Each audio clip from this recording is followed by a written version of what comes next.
What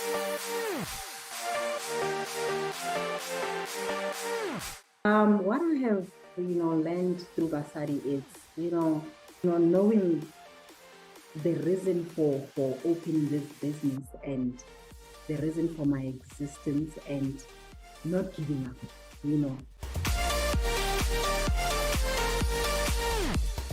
My name is Pheladi Mabotha, the second born at Hope, and I'm from Limpopo province at the town called Moloko Kwizeen.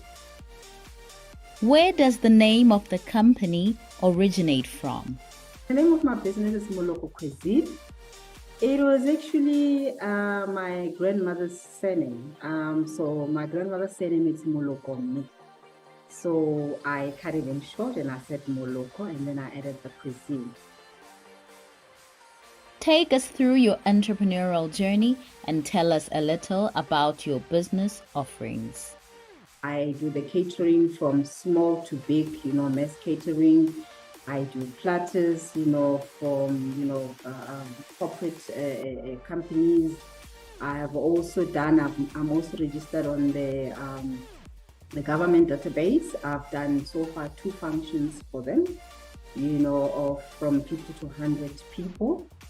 And I have mostly, it has been private companies like Saibono, Tia Dynamics.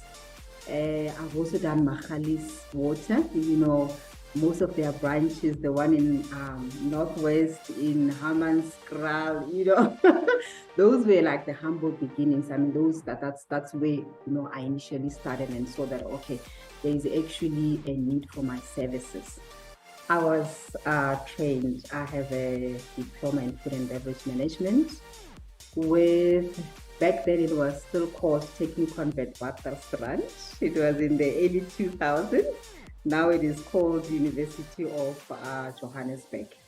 And yes, I did food and beverage management. We did the intros, we did, all the practicals, and then I did my, what is it called? In-service training with APSA Catering. It was in Main Street. So I did in-service training for like 6 months. And after the 6 months training, then they took me as, like a part-time assistant. And I grew from there, I became the supervisor, the kitchen controller.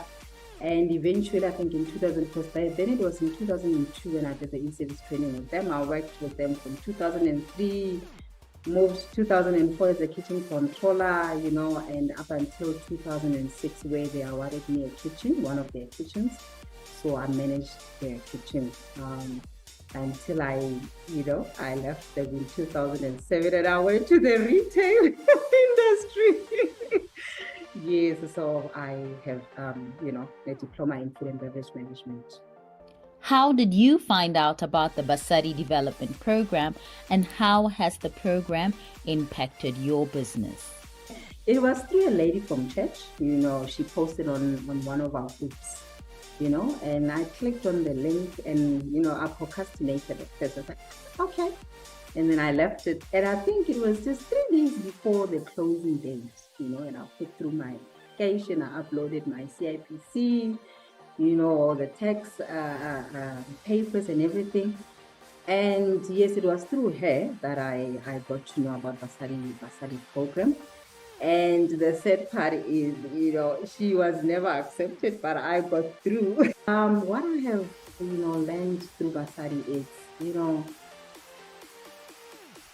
having, knowing the reason for opening this business and the reason for my existence and not giving up, being resilient. It does not matter, if, sometimes when you look at the profit that you've made, you're like, is this worth it? What are your future aspirations for your business? My short term is to, see myself, catering 200 plus people, making a profit, on a monthly basis of 10 to 15 grand. And a long term, like I mentioned, having my own coffee shop and, having that skills development training, it could be on a day-to-day basis. Maybe I'll be running it from the coffee shop, or what I had in mind is approach maybe the schools, where I can set up